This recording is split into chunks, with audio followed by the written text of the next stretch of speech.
નમસ્કાર. ચાલો આજે ચૂંટણીને એક અલગ નજરથી જોઈએ. એને માત્ર એક રાજકીય હારજીત તરીકે નહીં, પણ શાસન માટે ડેટા એન્જિનિયરિંગ તરીકે સમજીએ. કેમ કે દરેક મત, દરેક વોટ એ એક ડેટા પોઇન્ટ છે. એ આપણને કહે છે કે લોકો શું વિચારી રહ્યા છે, એમની અસલી જરૂરિયાતો શું છે અને ક્યાંક ને ક્યાંક સિસ્ટમ ક્યાં નિષ્ફળ જઈ રહી છે. આજે આપણે વેજલપુરના 2022ના પરિણામનું વિશ્લેષણ કરીશું. અહીં કોઈ પક્ષને વખોડવાનો કે વખાડવાનો ઈરાદો નથી. હેતુ માત્ર એટલો જ છે કે આ આંકડાઓ શાસનને વધુ સારું બનાવવા માટે કયો રસ્તો બતાવી રહ્યા છે એ સમજીએ. આ છે વેજલપુર, અમદાવાદ શહેરનો એક ધબકતો, જીવંત વિસ્તાર. અહીં તમને એક તરફ ઊંચા નવા એપાર્ટમેન્ટ્સ દેખાશે તો બીજી તરફ વર્ષો જૂની સોસાયટીઓ પણ. અહીં ઉચ્ચ મધ્યમ વર્ગ અને કામદાર વર્ગ બંનેના સપનાઓ અને સંઘર્ષો એક સાથે શ્વાસ લે છે. જો આપણે આ વિસ્તારની જમીની હકીકતને બરાબર સમજી લઈએ તો એવું સમજો કે આપણે શહેરી ગુજરાતના ભવિષ્યના પડકારો અને તકો બંનેને સમજી રહ્યા છીએ. 59,651 આ આંકડાને જરા ધ્યાનથી જુઓ. ચૂંટણીના વિશ્લેષણમાં આને માત્ર જીતનો આંકડો કહી લેવો એ બહુ મોટી ભૂલ ગણાશે. આ માત્ર એક માર્જિન નથી, આ તો એક સિગ્નલ છે, એક સંકેત છે કે ક્યાંક માળખાકીય તિરાડ પડી છે. કારણ કે આટલું મોટું અંતર ક્યારે એક દિવસમાં કે એક ઘટનાથી નથી બનતું. આ તો વર્ષોની નાની નાની નિષ્ફળતાઓ, તૂટેલા વચનો અને મતદારો સાથે કપાઈ ગયેલા સંવાદનું પરિણામ હોય છે. તો સવાલ એ છે કે આટલું મોટું માર્જિન, આ સિગ્નલ આપણને શું કહેવા માંગે છે? એ સ્પષ્ટપણે કહી રહ્યું છે કે પરંપરાગત રાજનીતિના દિવસો હવે પૂરા થઈ રહ્યા છે. એ કહી રહ્યું છે કે મતદારો હવે ખાલી વચનોથી સંતુષ્ટ નથી, એમને પરિણામ જોઈએ છે, એમને કામ થયેલું જોવું છે. આ આંકડાઓની પાછળ જે લોકોની વેદના અને અપેક્ષાઓ છુપાયેલી છે એને સમજવા માટે આપણે આ વિષયમાં ઊંડા ઉતરવું જ પડશે.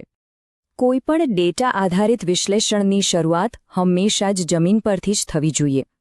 આંકડાઓ તો આપણને એ બતાવશે કે શું થયું, પણ શા માટે થયું એ જાણવા માટે તો લોકોનો અવાજ સાંભળવો જ પડે. કારણ કે લોકશાહીનો સાચો પાયો લોકોના અનુભવોમાં છે, ચૂંટણીના ગણિતમાં નહીં.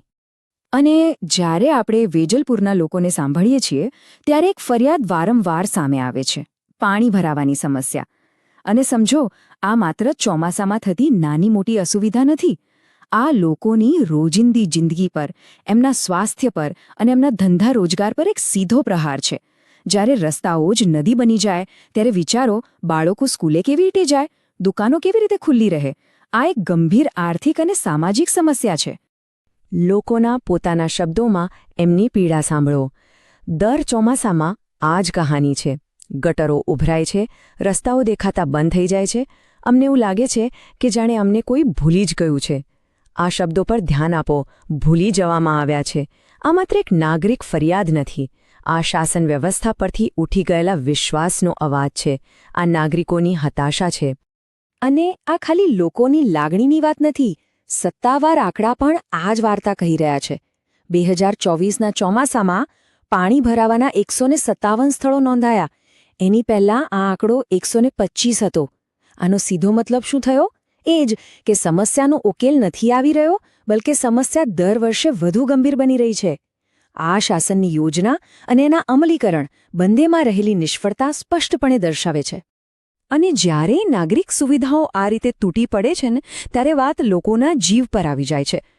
એપ્રિલ 2025માં ગેરકાયદેસર એસી ગોડાઉનમાં લાગેલી આગ અને 2 લોકોના મૃત્યુ એ માત્ર એક દુર્ઘટના ન હતી. એ નબળા નિયમો અને કદાચ ભ્રષ્ટાચારનું જીવતું જાગતું પરિણામ હતું. આવી ઘટનાઓ લોકોના મનમાં એક ડર પેદા કરે છે. અને અહીં જ આપણે યાદ રાખવું જોઈએ કે ભારતનું બંધારણ દરેક નાગરિકને ગૌરવપૂર્ણ જીવન જીવવાનો અધિકાર આપે છે. શાસનની જવાબદારી ખાલી રસ્તા અને ગટર બનાવવાની નથી, પણ દરેક નાગરિકની સુરક્ષા અને ગૌરવની ખાતરી કરવાની પણ છે. ચાલો, હવે લોકોના આ અનુભવોને આપણે ચૂંટણીના ડેટા સાથે જોડીને જોઈએ. એ સમજીએ કે જમીન પરનો આ અસંતોષ મતદાનના દિવસે આખરે આંકડાઓમાં કેવી રીતે પરિણમે છે. કારણ કે દરેક આંકડો એક વાર્તા કહે છે, અને આપણું કામ છે એ વાર્તાને સમજવાનું છે. આ ટ્રેન્ડ જુઓ, બહુ જ ચિંતાજનક છે. 2012થી 2022 એક દાયકામાં મતદાન સતત ઘટતું ગયું. 71% ઘટીને સીધું 58% પર આવી જવું એ કોઈ નાની વાત નથી. આ ડેટાનો પહેલો અને સૌથી ગંભીર સંકેત છે. આનો સીધો મતલબ એ છે કે મોટી સંખ્યામાં મતદારોને કોઈપણ વિકલ્પ પર ભરોસો નથી રહ્યો. એ લોકો એટલા નિરાશ છે કે તેઓ મત આપવા જ જતા નથી. અને ખાલી ઉદાસીનતા ન કહેવાય, આ એક મૌન વિરોધ છે. 2017માં સ્થિતિ કેવી હતી? એકદમ સ્પષ્ટ. લડાઈ સીધી બે પક્ષો વચ્ચે હતી, ભાજપ અને કોંગ્રેસ. બંનેના વોટ શેરમાં લગભગ 10%નું અંતર હતું. આ આપણી બેઝલાઇન છે. આને યાદ રાખીને આપણે 2022ના મોટા ફેરફારોને સમજીશું. અને હવે જુઓ 2022નું ચિત્ર. અહીં આખી રમત બદલાઈ જાય છે. મેદાનમાં એક ત્રીજો ખેલાડી આવે છે, આમ આદમી પાર્ટી. ભાજપનો વોટ શેર લગભગ 3% જેટલો વધ્યો, પણ કોંગ્રેસનો વોટ શેર જુઓ, 43%થી તૂટીને સીધો 30% પર આવી ગયો, અને આમ આદમી પાર્ટી લગભગ 10% મત લઈ ગઈ. આનાથી વધુ સ્પષ્ટ વિરોધી મતોનું વિભાજન બીજું શું હોઈ શકે? આ ટેબલ આખી વાર્તાનું ગણિત સમજાવી દે છે. કોંગ્રેસને નુકસાન થયું 13.18% મતોનું. આમ આદમી પાર્ટીને ફાયદો થયો +9.74% મતોનું. આ બંને આંકડા લગભગ સરખા છે, ખરું ને? આનો અર્થ એકદમ સાફ છે.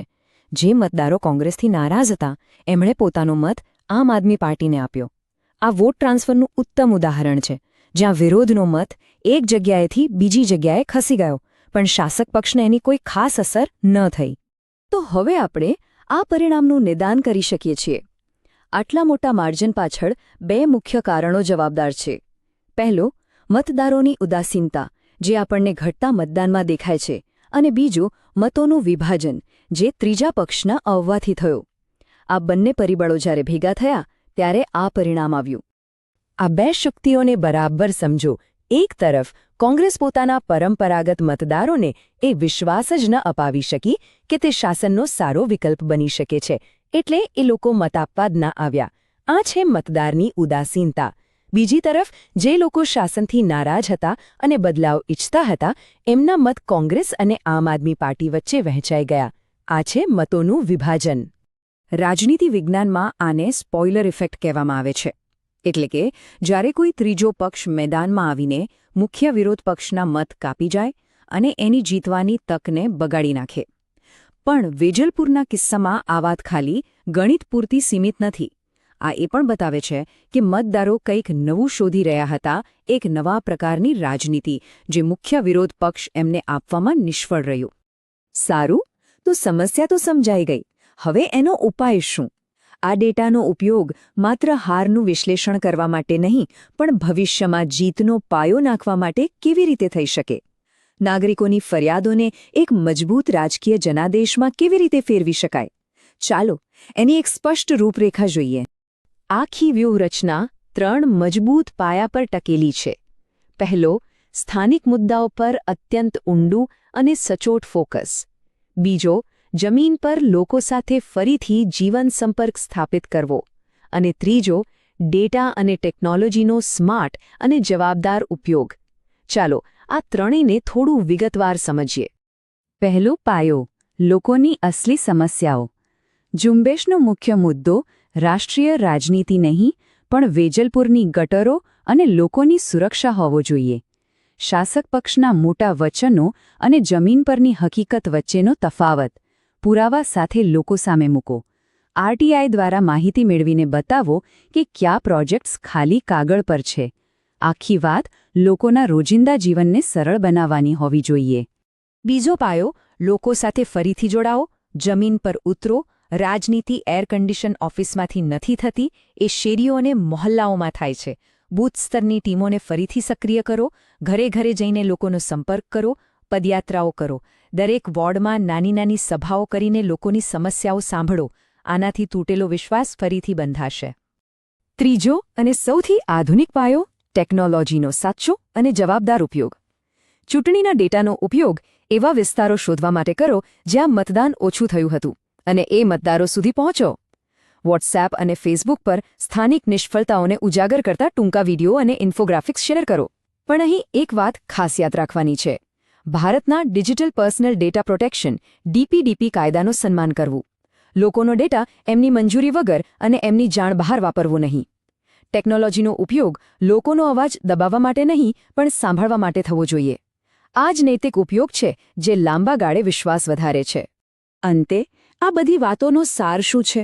આ માત્ર ચૂંટણી જીતવાની કોઈ ટ્રીક કે સ્ટ્રેટેજી નથી, આ તો આંકડાઓની પાછળ છુપાયેલા મૂળભૂત સિદ્ધાંતને સમજવાની વાત છે. સવાલ એ છે કે આ ડેટાનો ઉપયોગ આપણે લોકોના ગૌરવને પુનર્સ્થાપિત કરવા માટે કેવી રીતે કરી શકીએ. એક વાત ગાંઠ બાંધી લેવા જેવી છે. ચૂંટણીઓ શોરબકોરથી કે મોટા નારાઓથી નથી જીતાતી. ચૂંટણીઓ વિશ્વાસ જીતીને જીતાય છે. અને વિશ્વાસ ત્યારે જ બને છે જ્યારે શાસન જવાબદાર હોય, પારદર્શક હોય અને લોકોની સમસ્યાઓ પ્રત્યે સંવેદનશીલ હોય.